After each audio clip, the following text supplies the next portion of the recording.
RQ versus Geek. Some of the best teams, I would say 2 of the best teams in MPL Indonesia.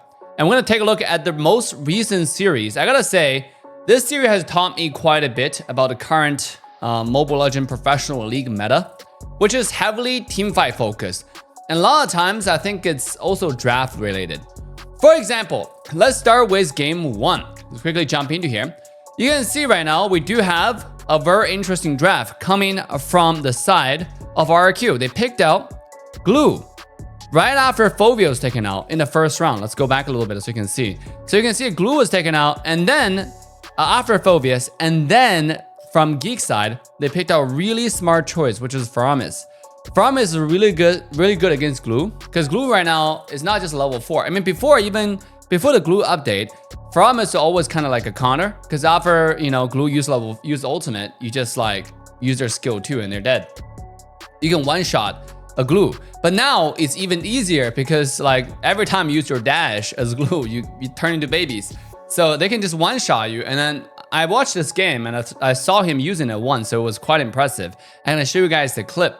And on top of it, Claude is also a really good pick. So this game, because Claude also get infinite stacks, got like max stacks from Glue skill 2 instantly as well.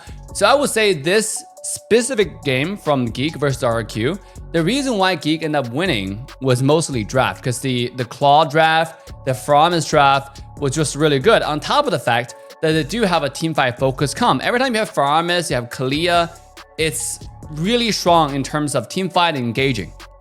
And Fovius, obviously, you cannot ignore how strong Fovius is in terms of teamfight. So starting off the game is pretty quiet, and then it is just both side trading, not too much of a big deal. Let's take a look at this mid lane teamfight here. You see foreignfamous already gaining the upper hand, and that's the thing, right? When you have a foreignfamous in lane, foreignfamous is always really strong in lane.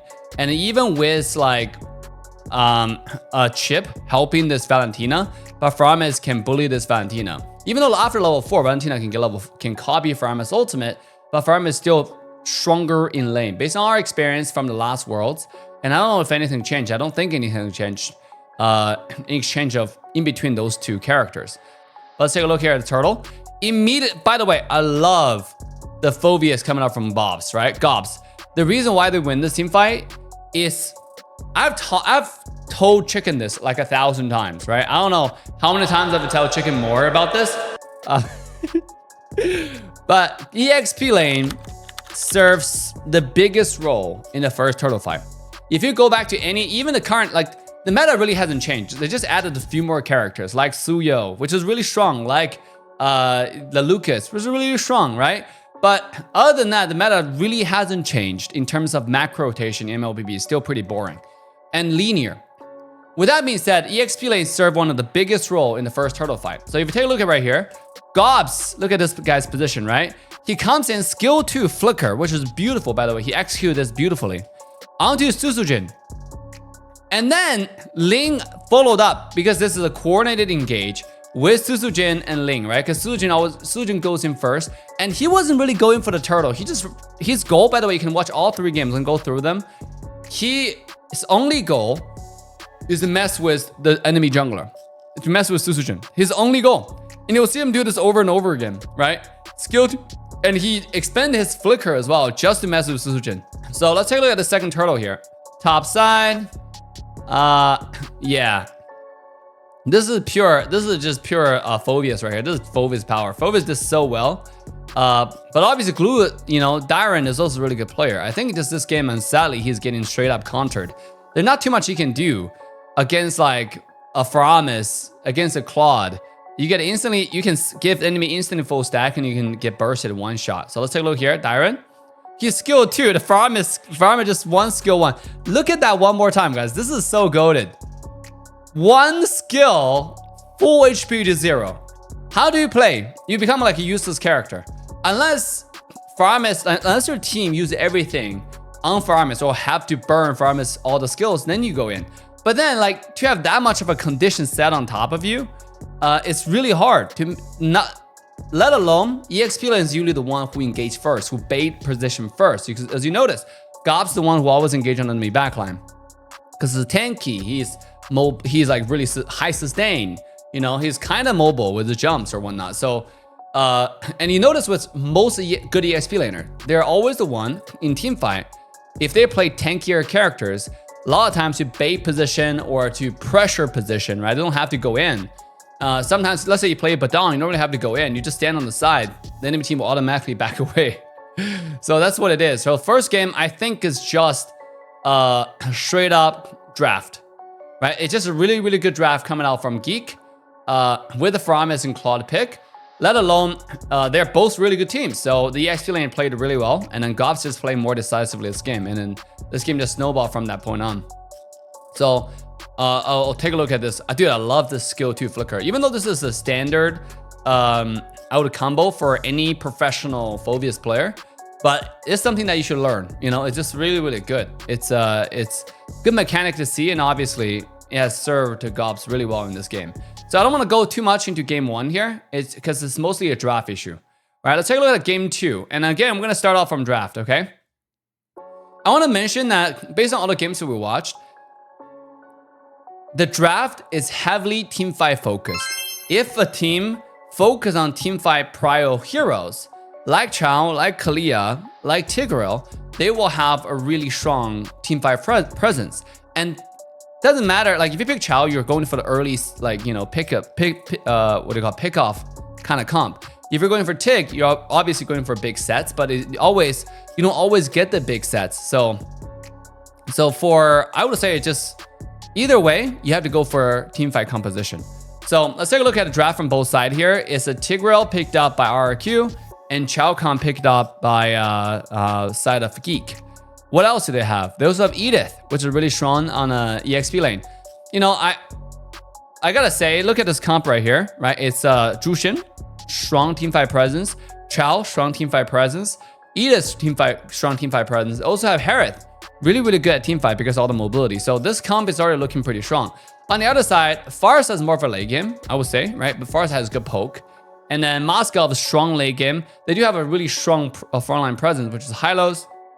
Suyo is Suyo, right? Suyo is just one of those universally good characters. It's not a really scenario Suyo is not good. Sadly, you know, in this game, you just have to, you know, kind of pick it. Naruto is always banned, by the way. Naruto being the Lucas, obviously. So both draft, I would say, is pretty decent, okay? This is just come down to execution. For the side of Geek, it's single out picks, right? They gotta win lane. Also, Chao have to engage really, really decisively. Blosky. And then on the other side, on our RQ side, it can IDOC find a counter engage, let's say on Fanny or the Chao when Chao comes in, right? If he doesn't get kicked. Okay, let's take a look at first hurdle here. RQ IDOC, the roam's in position. Dyron is now getting level 4 from mid lane. He got level 4. Let's see, he's gonna use all right here after he's seen him in jungler. There's no jungler yet, just poking. Okay, there it is. When you see 3 people come in, immediately ults. But look at Edith. Look at Gops. Like, forget about your engage. I don't give a fuck. He just goes for the backline no matter what. Dude, this guy is absolutely goated. He has a singular focus. Let's go back to the team fight one more time. And I want every EXP lane to learn from this guy. Because, like, especially you, Chicken. Because NA's pride is lying on you learning this, mastering this. Not learning this, mastering this. Doesn't matter, even if it comes in a really, like, direct, face-to-face, frontline position. Look at Gop. Flickers in. Last game, Phoveus. Skill 2, Flicker. This game, Flicker in. Why? Goes for the enemy jungler. He initiates. He's really, really tanky. He goes in, uses a standard combo, right? Immediately ults, push him in really bad positioning. And another combo from Gops and a jungler. I would just say that Geek's EXP lane and jungle has a really, really good synergy. Kind of like a mid lane and roam synergy that's mostly required for winning a game. I would say jungle, mid, and roam, usually, right? But in Geek, their strength relies on the synergy between Gobs and synergies and May Kids, which is the jungler. Those two I see has done the same formula 2 games in a row, and both games have served them really well, right? Let's take a look here. This engage Darren, immediately ulted. Knockup still worked though. Gobs should be fine though, you know, to cancel that engage. Can he get away here? Just a little bit. Nope. And Chao comes in. Nice rotation here. Nice kick. Yep, it's a trade-off. But on the other side, Fanny didn't get anything. Are you still going for Fanny? Or is he getting this buff? He knows that Suyo's on the other side here. He goes in, he chased Fanny, but he got, oh, good job from Idok. You know, that's why Tig is pretty good. Also, Ruby is really good counter to someone like Fanny. Tig is really good as well, right? Because if you see Fanny come in fly, I wouldn't say it's easy to predict, but for good tank players, they can do it, you know? And I think when I watch this, towards late game, you will see a lot more engage coming out from Idok. Like, a lot more. Canceling Fanny's flight. So, it just take a little bit of getting used to, but once you become proficient, or once you're warmed up, it becomes really good. Let's take a look at Turtle setup. Turtle spawns, 1 second. Okay, just spawned. Entire team is rotating here, except for Suyo. Suyo getting his red buff. Chao's pressuring. The reason for this pressure is just have Suyo waste his red tree. But Suyo decided to not take this red, which is kind of like a risky move. But I guess at the same time, they don't have too much vision. So the engage comes in. Does Tig have ult? Yes, he does. He didn't want to use it. Oh, because the Purify, that's why. They tried to bait out the Purify coming out from A-Boy. So good job. Now, no Purify. He knows this. Coming in, beautiful engage. But can they get a kill here? Chow first. Okay. Fanny comes in. Idok sacrificed himself. But Sujin did get a turtle. So now it's full retreat. I think the problem there is just Harris is there a lot earlier. Look how much damage Harris is doing. If Harris wasn't here, Tig wouldn't be in this much trouble, right? Neither is the Dyron, neither is Hylos. They shouldn't be this much trouble. Same as Rins. You know, Harris just straight up killed Rins. So this is just our rotation coming out from Kadera, who's a really good player. Like, obviously, all those MPL players are pretty good. Otherwise, they wouldn't be in the league. Nonetheless, I would say that the draft, I wouldn't say I prefer either comp because it's more come down to execution. Looking to engage here. Can they find anyone? Nope. Ooh, have to burn the Purify one more time. So that's called out. 6 minutes. I mean, around 6 to 7:30, you're going to see some action. Why did they force this tower? Why did Geek force this tower? I still didn't get it. That tower forcing there didn't pay them any evidence. Well, not evidence. Didn't pay them any dividend. That was so weird. That was so weird, right? They already burned the Purify, burned the ult on the boy. There's no more reason to keep on doing it. And then Hylo's beautiful ult. Darren is a really, really good EXP laner as well. Really decisively engage. Because he noticed that, like, look at this position of the entire side of RRQ, right? He noticed the entire Geek is on the back end of the tower. The tower is really healthy. Look at this ultimate. This is a beautifully laid out ultimate. This is just decisive. I would say there's only one thing about this is decisive. So this ult is completely screwed up the entire Geek right here. Gobbs died. A boy died. On top of the fact, well, it is on the fact that Geek overextended for no reason. There's no reason to keep on pushing when you burn your Purify and all your skills. So they lost the tower. In return, also lost a rip off, lost a bunch. I think that's when our RQ started to come back, right? And before this tower, look. Before this tower, how much gold lead? 2.3k to the side of Geek. So they started this game really good from Gobbs and then make his synergy. But then this one throw went from 2.3k to barely any lead because RQ also got turtle. So there's no lead. Actually now it turns to RQ. One fight, turn everything around. Just tell you, like, if you're ahead, like, know your limits, right? Once you burn everything, you shouldn't be continuing like that. That is just like arrogant, not treating your teammate enemy with respect. Let's take a look right here. Tig, beautiful engage one more time on Beloski. So let's see, where did he engage from? Is he in a bush? No. He's waiting for Chow. He just straight up ulted. He just tried to cut off Chow. So good engage here. They caught him off guard. No reason to save your ult. A lot of Tig player, by the way, can learn from this. You don't really have to use your ult for a 5-man set. A lot of times when you see a single ult targets, go for it. Because killing that one target, most of the time is equivalent of killing the entire team. Take a look at this, right? So they killed Chow. And now they're looking to engage. But when there's no clear engage, they just get the farm they needed. And obviously, they overextended a little slightly. This is under a tower here. You know, when you see Edith, and then we have a Fanny, like, coming in already, especially Harris is here. Yeah, this for sure overextended. And the boy is really good, right? He decisively goes in, pull the Hylos back and got a kill. So overextension never pays off, guys. Let's take a look at this fight here in the mid lane. This is a Chow engage. Chow just did well here on Farsa. Kicked him back. Farsa's a flicker. Fanny. Yo, with Fanny, Chao and Fanny engage is really good. Edith and Fanny engage is really good. Any engage with Fanny is really good if Fanny is prepared, because Fanny can cover large distance like in a short amount of time. So here, Idoc didn't get. Oh, he got the push, but he didn't get the ultimate. Still, nonetheless, you can see the effort coming out from Idoc, right, to cancel this Fanny. If it's a Ruby, it's a lot easier with skill too, and also a shorter cooldown. That's why they use Ruby sometimes to counter the Fanny, or Kaja or whatnot. So let's take a look at this team fight. Geek once again come off on top with decisive engage coming off from my boy and a Belowski. Both of the players have played it really well. Hylo's in the direct. Oh, he actually survived with the ultimate. So once the team has 5 people, they know Fanny's not there. 5v4 engage, number advantage. Really, really decisive. This game need to be studied, right? This game really need to be studied. I don't know how RRQ now compares to Indonesia teams compared to the Philippines. We'll have to see that in MSC. But really, the engage coming out from RRQ, so far the discipline, once you see you have the advantage, the decisive engage coming out from the tank players, in conjunction with the EXP, when every team is on the same page, it looks beautiful. So I think it's just a really good play. Because that play, they're able to get. Can they get this blue buff? Yeah, they got it, right? Fanny didn't have blue, and Sujin stole it. Okay, yeah, Moskov. Yeah, Moskov's. Wait. Is he dead? Whoa! Ooh. Oh my god, Toy, what a goat. Okay. That is pretty goated, to be honest. That's just individual mechanics. 305. Zia is better though, I think. I'm rooting for you, Zia. All right, let's take a look at lore fight, all right? So lore fight, Dairon in the mid bush, as I mentioned. The mid bush is really important to acquire for any lord objectives, right? We mentioned it in our previous season video, so make sure to watch that. Another thing is 20-second rule. Once you have lord up, you need to have the opposite map pressure. And so far, the pressure is to the favor of RRQ because this camp is doing a lot of damage here. I think doing some damage.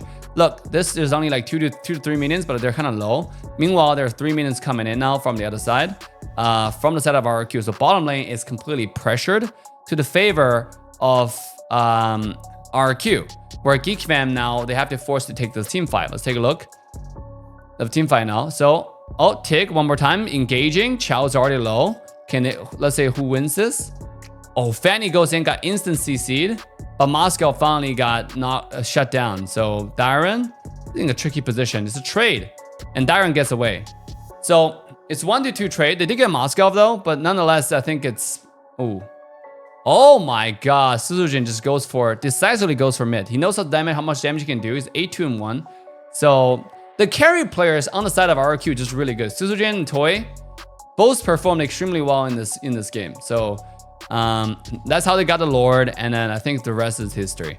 But this team fight, beautiful setup from RRQ. I just want to show this one more time because it's such a good example of how to do this, how to do Lord fight, right? So again, before the fight, check the condition. You have RRQ in the most important bush of the entire game for lore fights, right? They're in the mid bush. On the bottom lane, you do have the wave pressuring towards the side of Geek. So on the map is set up for RRQ. Right now, they're free to hit one thing. If you see the opportunity to fight, you fight, right? Let's take a look at how they fight. Tig, once you see the opportunity to engage on the front line 2 people, they immediately start throwing a lot of damage. And Moscow saving the skill 2 for Fanny. When Fanny comes in, immediately CC onto the wall. This is why you pick Moscow. This is why they pick Moscow to counter Fanny. And Sujin on the side looking to assassinate anyone he can get his hands on. So overall, really, really good engages coming out from RRQ and a good map setup. So you can see right here, bottom side, this way comes in first. Actually, now Geek has a bottom lane advantage on map, but it doesn't matter. So Lord is coming down now from the bottom side. Let's take a look at this fight one more time. Okay, the engage. Who's gonna go on to? Is there gonna be a stun? All right, Chao is low, but Farsa doesn't really have anywhere to get away here. They did a really good job at engaging the backline. They traded mid for Chao. Not a good fight for RRQ. All right, let's take a look at this Lord fight one more time. Last Lord fight, I believe. So look at the bottom lane. Bottom lane is extremely pressured. At this time, when bottom lane is extremely pressured, look at Moskov, the split pusher, who can obviously teleport, right? If you land your ultimate, you have to land your ultimate. Decide to split push, which is really good. Set up the bottom lane pressure. And then on the other side, you can see Suzujin is simply dragging and de-aggroing the Lord. why this is a technique to set the map for the game. This has to be studied. This is so good. Yo, talking to you, Sir Rose. I mean, you do a really good draft, but it's time to study this for the team, okay? I want to see SAUL win. By the way, do you guys see the announcement? SAUL acquired a BDK. That's really, really good. Exciting news. Take a look at this right here. Okay, engage on Hylos. Not the best idea from Chow here. Tig, beautiful. This is a Tig plus Moscow engage here. So after that, it's, you know, boy dies and that game ends. So beautiful game from RRQ right here. Demonstrated how to do Lord. And you have to learn from RRQ on like their Lord execution, right? Let's take a look at last game draft. And then we always start with draft to show you like the composition. Because I heavily think right now, you know, after watching a bunch of games, that the winning comp is always teamfight focused. Teamfight focused, right? Lord, Turtle are all objectives for you to use leverage to teamfight. Look at side of Geek. They have Chips, they have Edith, Strong, right? Strong, Zhuxian Strong, Harris Strong, Ling. Dude, they love their Ling. Make kids love Ling, love Fanny. Hayabusa getting banned, so you can't play that. They ban themselves, but Ling, Fanny seems to be like their go-to characters. On the other side, this time Fanny getting banned, so that's why he's picking Ling. With Hylos, Suyo, Kimi, Badan. And that's another reason to ban Fanny, right? Because they don't have a lot of, they want to go for this kind of comp. It's decent in team fight, but they don't really have any hard quad control. I would say in draft wise, the quad control side, for sure you have Edis and and Chips is to the favor of Geek, but come down to execution. So let's see this fight. First Turtle, second Turtle, first Lord, second Lord gives you a lot of clue on how a team wins. This time IDOC's gonna be on Hylos instead of the EXP Hylos. It's gonna be a swap. So Hylos is the flex pick. Hylos is really strong. Hylos can clear wave quick and put a lot of pressure, as you see here. So their goal is to win mid. Zaz is also really strong in lane, right? Because you can throw a skill 1 and do a lot of damage here. Toy have to get himself away.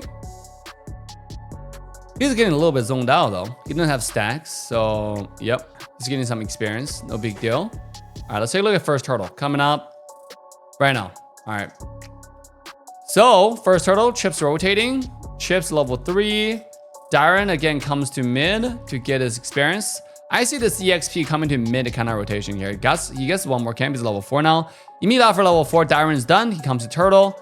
And then Ling is still in red. So at this time, RRQ is giving up this Turtle, right? RRQ is giving up. Sorry, not RRQ. Geek Fam. Their call is the Ling still in red. So we're giving up the Turtle.